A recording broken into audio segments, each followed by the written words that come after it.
Quisiera referirme en esta oportunidad al libro colectivo Abascal y la contraindependencia de la América del Sur, que hemos editado junto al doctor Georges Lomné. El libro es producto de un congreso internacional que se llevó a cabo entre la Universidad Católica y el Instituto Francés de Estudios Andinos en el 2011. Inicialmente la idea era hacer remembranzas del primer estallido insurreccional en Tacna con Francisco de Sela, y alrededor de este tema y viendo la figura central que fue Abascal para todas las primeras juntas de gobierno, es que organizamos este Congreso Internacional. La figura de Abascal es importante para toda América del Sur porque, como él mismo lo decía en sus memorias al despedirse del Perú, mientras él estuvo bajo el poder del virreinato peruano, absolutamente todos los movimientos insurreccionales pudieron ser controlados desde Lima. Entonces él decía, tendré detractores, pero de lo que no me podrán cuestionar es de mi total dedicación al servicio real y además con éxito, ¿no?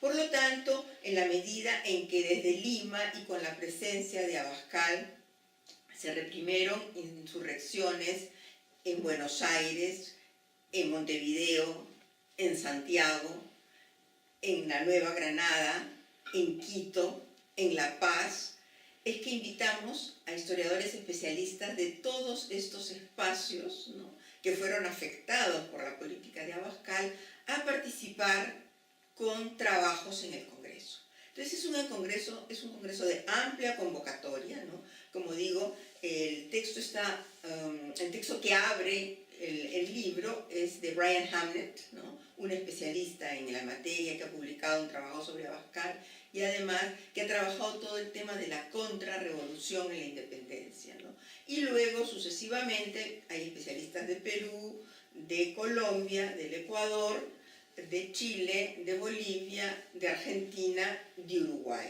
¿no? El libro tiene 19 artículos que son contribuciones al tema y hay varios puntos interesantes en el gobierno de Abascal, ¿no? Un tema muy anecdótico es que en principio él fue designado para ser virrey del Río de la Plata. Y yo siempre les pregunto a mis colegas argentinos qué hubiera sido del Río de la Plata y del proceso de independencia si Abascal hubiera sido el virrey en 1810. Con su política tan acérrima y tan realista, más realista que el rey, ¿no? Entonces, luego lo designan para Perú, y siendo el Río de la Plata un virreinato joven y el Perú el gran virreinato de América del Sur, él opta por el Perú. Va a llegar en 1806 y se queda hasta 1816. Ya con las Cortes de Cádiz se siente un ambiente adverso a Abascal, porque él ve que la Constitución de Cádiz es una constitución liberal, y siendo él un monárquico a carta cabal, trata de retener la implementación de la Constitución. Y lo dice en su memoria. Dice, yo tuve que ya dar paso abierto a la Constitución porque los indios, si no, iban a levantarse en la medida que requerían de que se implementara la abolición del tributo y de la mitra, que venía en el paquete de la Constitución. Entonces, él lo va a decir, ¿no?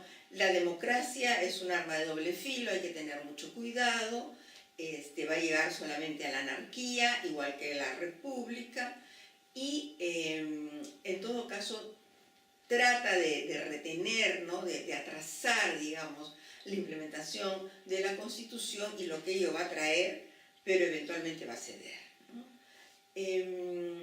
Su posición, por ejemplo, frente al tema de desgajar el virreinato de Perú es absolutamente en contra, tanto así que luego de sofocar la Junta de Gobierno de 1809 en La Paz, va a nuevamente incorporar todo lo que era el Alto Perú al virreinato peruano, ¿no? Y para él es un gran logro, porque en su mentalidad, en su política geomilitar, era importante contar con ese espacio como parte integrante del virreinato peruano. Y luego el segundo punto que va a tocar es Guayaquil. Se ha dado cuenta que por las guerras de independencia la hacienda peruana está sufriendo deterioro, y entonces luego de su llegada va a incorporar a Guayaquil en términos económicos al Perú, porque Guayaquil ya estaba incorporado en términos militares, ¿no? En 1803, antes que llegue, ya el control de Guayaquil en términos militares es desde Lima. Pero a él le interesa el cacao, y lo va a decir en sus memorias. Me correspondió incorporar Guayaquil en términos económicos al Consulado de Lima, y eso derivó en que el cacao signifique importantes ingresos para la Real Hacienda, ¿no? Entonces, en ese sentido estaba bastante contento, podemos decir.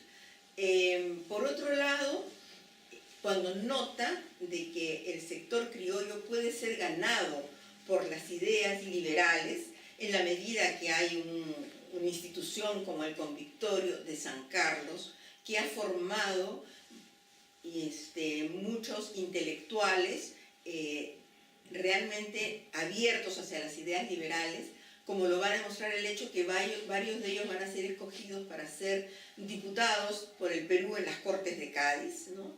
Y entonces trata de aglutinar al sector de la nobleza bajo lo que es el regimiento de la Concordia, ¿no? Y esta es la idea de tenerlos ya bajo el control de la corona, ¿no? Y ligados a la monarquía, para evitar que en cualquier momento puedan pasarse al bando criollo liberal, digamos, ¿no? O que cuestiona la monarquía. Entonces ese también es otro punto estratégico que va a llevar adelante Abascal. Abascal además va a sentir que se conspira, ¿no? Que hay una conspiración constante en el caso de Lima, y en ese sentido va a desarrollar una campaña contra cualquier reunión de varias personas o tertulias o convocatorias que, a su modo de ver, puedan ser un punto de encuentro y de que se discutan ideas subversivas. Ese va a ser, por ejemplo, su distanciamiento con el conde de la Vega del Ren, que formaba parte de la alcaldía de Lima, ¿no? Porque el conde pensaba que había que informar a la población de lo que estaba ocurriendo en La Paz, de lo que estaba ocurriendo en Quito, de lo que ocurría en Buenos Aires, en Santiago, y entonces convoca cabildo abierto a la población de Lima y los informa. Pero en ese sentido, Abascal considera que esa información debe estar controlada, que no debe circular, que si no puede ser un elemento que sirva para que se expandan las ideas subversivas, y entonces está contra cualquier tipo de reunión de varias personas y ve conspiraciones en muchas partes. En algunos casos debió tener razón, en otros casos simplemente es la coyuntura misma, ¿no? que lo hace ser una persona tan, meticulosa en ese sentido de todo lo que es el control y la represión frente a grupos que pueda él considerar subversivos. En términos de su presencia, que gravita en la América del Sur, es un referente que se puede ver como un elemento que sirve para conectar los espacios de América del Sur. Es un elemento conector.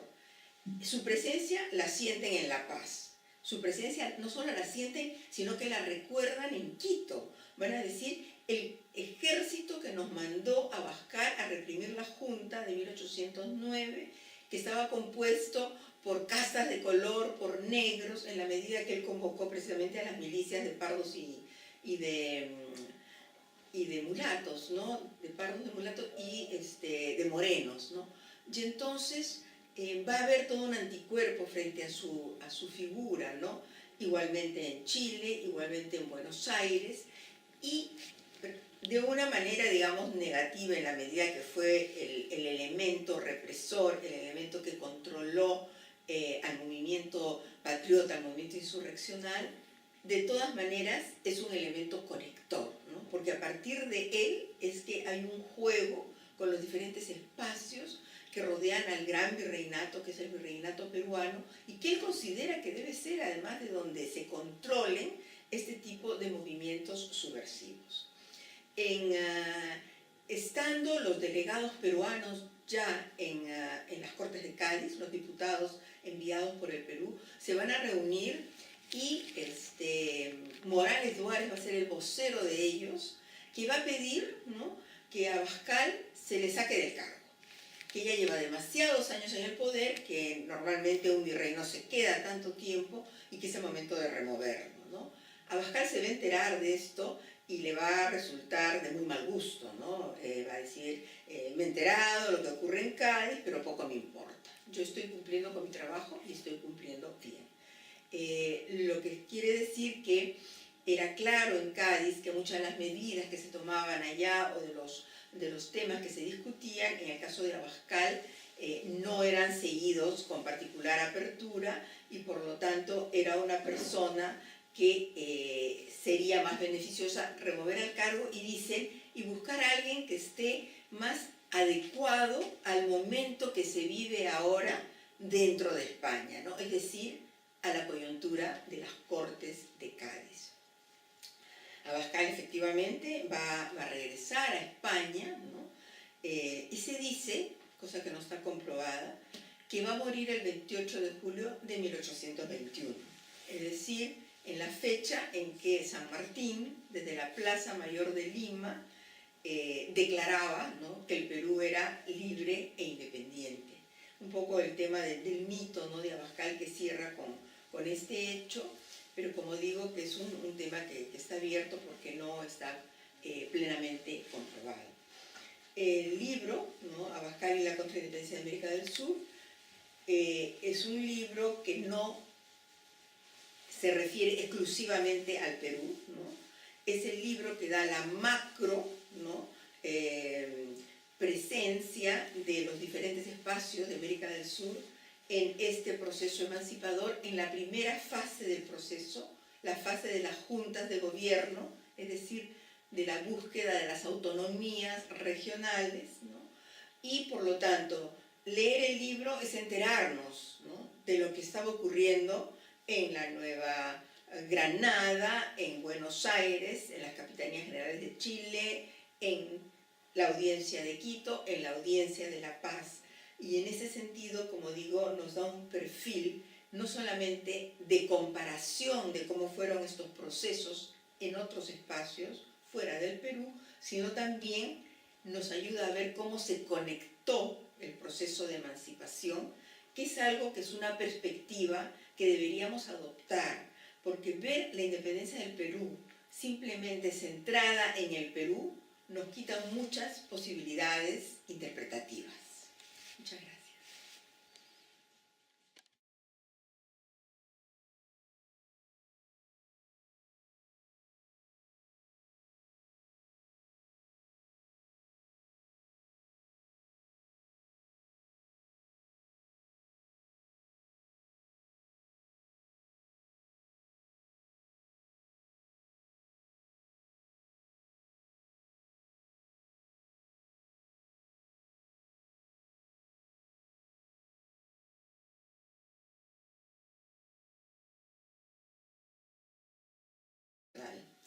La figura de Abascal es importante para toda América del Sur, porque como él mismo lo decía en sus memorias al despedirse del Perú, mientras él estuvo bajo el poder del virreinato peruano, absolutamente todos los movimientos insurreccionales pudieron ser controlados desde Lima.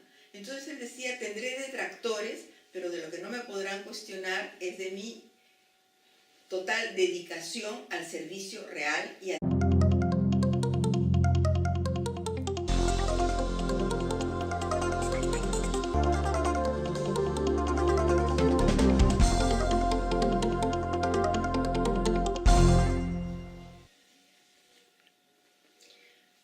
quisiera referirme en esta oportunidad al libro colectivo Abascal y la contraindependencia de la América del Sur, que hemos editado junto al doctor Georges Lomné. El libro es producto de un congreso internacional que se llevó a cabo entre la Universidad Católica y el Instituto Francés de Estudios Andinos en el 2011.